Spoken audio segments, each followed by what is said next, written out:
Добро вечер, борци, соборци за правда, слобода и демократија.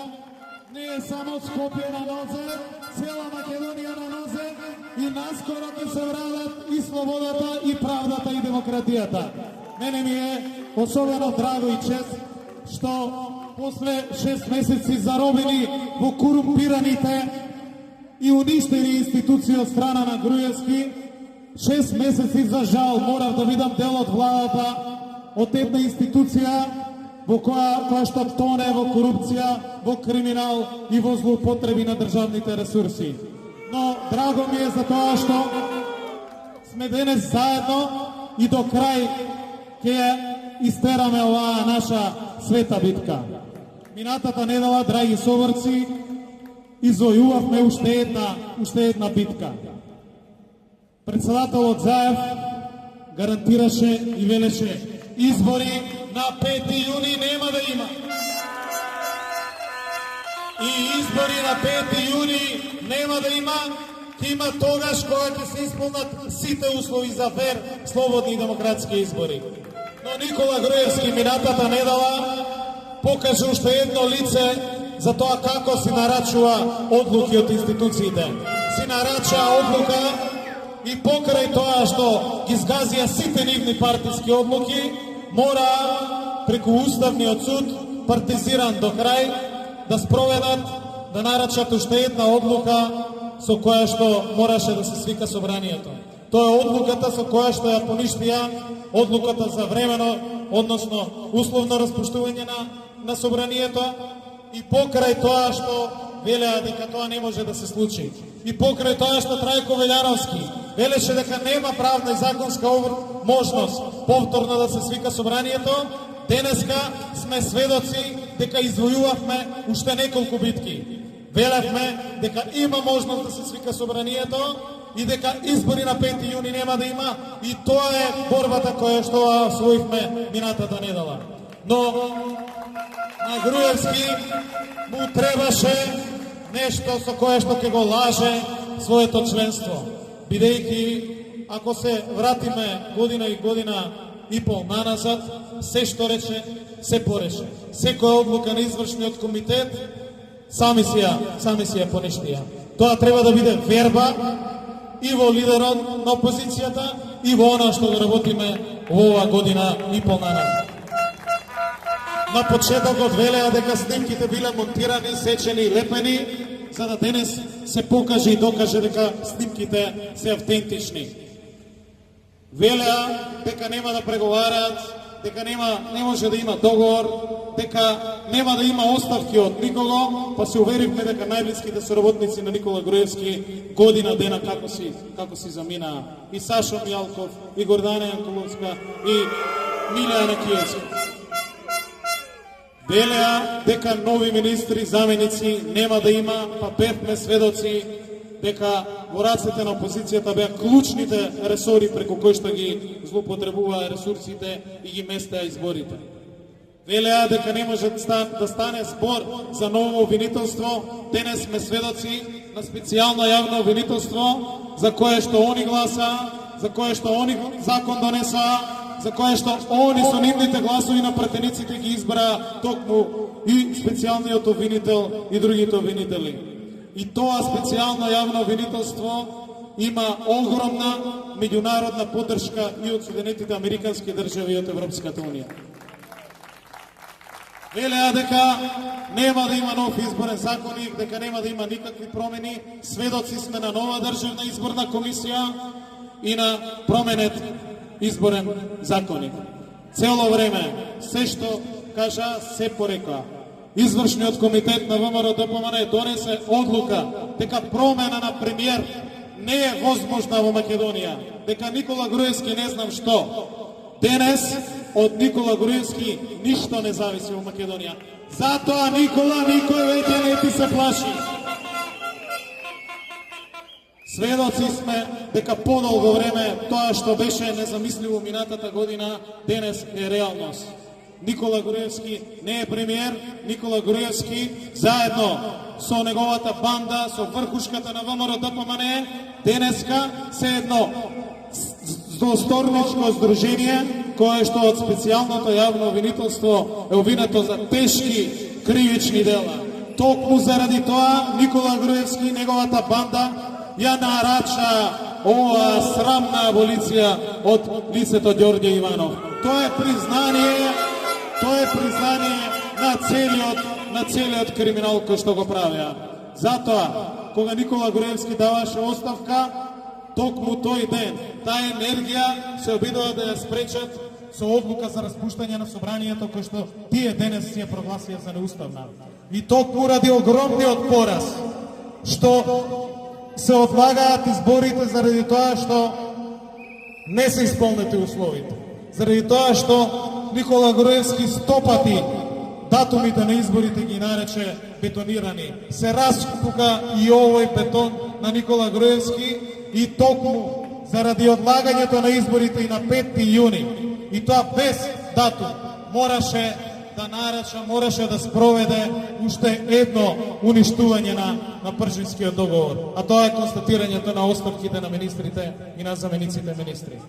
Колку и Никола Груевски да сака да бега од правдата, правдата ќе го стигне и аболиција нема да има за никој. Како што се изборивме да се одложат повторно изборите и да има фер, слободни демократски избори, токму така ќе ја поништат сами и целата аболиција.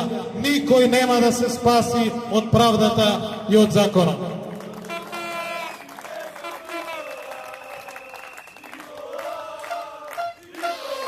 Токму ова што го направивме, начело со председателот Заев, во целиот овој период, треба да биде цврсто уверување за нашите конзистентни политики, за поддршката и на меѓународната јавност, на граѓанскиот сектор и на цела Македонија. Тоа е поддршка не за некоја политичка партија, тоа е поддршка за промените кои што доаѓаат во Македонија, за враќањето на слободата, на демократијата, за коренити реформи во Македонија. Во изминатиот период, како што кажав, и сметам дека имам обврска со неколку реченици, бидејќи бев дел токму од овие институции, од Министерството за земјоделство, шумарство и водостопанство, да кажам неколку збора за она што го сработивме таму, за тоа што народот, луѓето имаат право да знаат.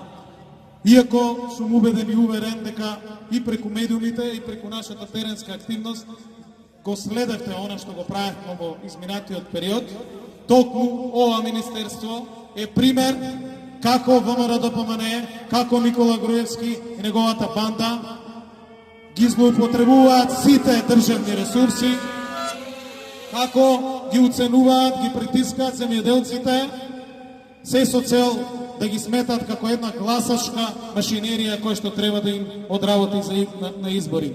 Меѓутоа, токму преку ова министерство, со документи, со факти, со докази, со подпишани акти, докажавме и го покажавме и целокупниот криминал и го разоткривме лицето токму и на Никола Груевски и на неговите коалициони партнери. Докажавме и покажавме како се фалсификуваат договори со кои што се склучува државна земја, како фирми, луѓе кои што се блиски на власта и на фамилијата и кои што одработуваат за нив, доаѓаат и до земја и до субвенции. Како новинари кои што се блиски на власта, доаѓаат и до земја и до пасишта и до нешто што не им следува. Додека вистинските земјоделци ниту имаат земја, ниту ги добиваат на време субвенциите. Докажавме со конкретни примери како преку ова министерство се плаќаат телевизиите, медиумите кои што најмногу одработуваат на власта. Како милиони евра токму од ова министерство одат во фирми на собственици на медиуми кои што одработуваат за власта, луѓе и телевизии кои што сакаат да ја спречат вистинската слика во Македонија. Токму преку ова министерство покажавме и докажавме како се извезува и огревно дрво и како се злоупотребуваат сите ресурси во сите овие ресори. Како класично се злоупотребуваат парите на граѓаните, парите на земјоделците кои што треба да ги добиваат за субвенции. Токму преку ова министерство покажавме како милиони евра одат кај луѓе и фирми блиски на власта. Но на самиот почеток, кога почнавме со нашата макотрпна, деноноќна, посветена работа заедно со мојот тим, и кога додавме до материјали и документи кои што покажува дека во сите овие злоупотреби криминали се вмешани врхушката на власта, луѓето блиски на фамилијата, луѓето кои што го узурпира економскиот и земјоделскиот сектор, тогаш отидов кај председателот Заев за да видиме што ќе правиме понатак. Бидејќи за се што она за кое што зборев во претходниот период, зборев единствено врз база на документи, на договори и на акти.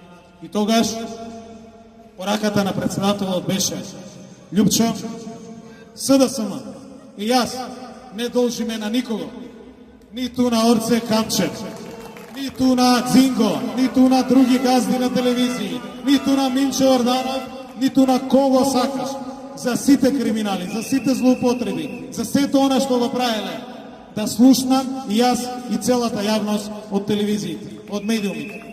И така направивме. Нема селективност, безкомпромисна борба против корупцијата и против криминалот на Македонија е потребна. Затоа, ако не се пазаревме со никого, Никола Груевски, нема се пазариме ни со тебе. Ни ти нема да се спасиш, нити аболиција, нити ништо друго не те спасува. Доаѓа време на генерации, на храбри луѓе, на млади луѓе, кои што ниту некој може да ги уцени, ниту некој може да ги купи, ниту некој може да ги заплаши. Затоа нема спас ни за Никола, ни за луѓето кои што се токму обвинети во овие злосторнички здруженија. Ако не попуштивме на ништо до сега, ако ги објавивме сите криминали за кои што цело време спорувавме, за кого и да се однесуваат, оваа битка, оваа света битка, за која што сме должни единствено на целиот народ, ќе истераме до крај. Токму вистината за Македонија, токму овој проект, кој што преку бомбите не донесе денес до оваа ситуација да бидеме на прагот на слободата и на демократијата. Проект преку кој што ја дознавме целата вистина за врхушката на власта. Токму преку овој проект нашата крајна цел беше не нешто друго, туку никогаш ова да не се повтори. На никого, па ниту на луѓето од СДСМ што ќе дојдат и што ќе имат обврска да ги водат институциите и да ги решават проблемите. Ниту на никој од идната влада, демократска влада, не сме да му текне да се јавува на новинари и да нарачува прилози, да врти по судиви обвинители и да мести пресуди, да врти по телефон на членови на судски совет и да диктира кој треба да биде судија, а кој обвинител. Ниту да мести тендери, ниту да шета со комбиња, да купува плацеви и да договара провизии. Токму овој проект го направивме за да дојдат на крајот честни, искрени, одговорни луѓе кои што ќе ја преземат обврската за решавање на проблемите и од одговорноста пред овој народ. Токму затоа, Никола, доаѓаат генерации со кои нема пазар, генерации кои што ќе ги вратат независните институции, генерации кои што безкомпромисно ќе се борат против корупцијата и криминалот, без разлика кој го прави, дали луѓе од ВМРО, дали луѓе од СДСМ, дали луѓе од ТУИ или од ТПА. Тоа нема да ги интересира овие генерации. Доаѓаат генерации кои што ќе ја вратат и правдата и слободата и ќе направат сеопфатни и коренити реформи, ќе ги задржиме младите дома, ќе се рестартираат фабриките, ќе се оди напред, ќе се мисли на развој, на економија и на напредок на оваа земја. Доаѓа време на генерации кои што токму оваа битка неселективно, борбено и пожртвувано, први ќе вратат слободата и демократијата, а потоа безрезервно ќе се стават во функција на државата. Токму затоа учествуваме во оваа битка и токму затоа сме дел од оваа шарена револуција. Благодарам, Радовиш! Da žive Makedonija, pozdrav!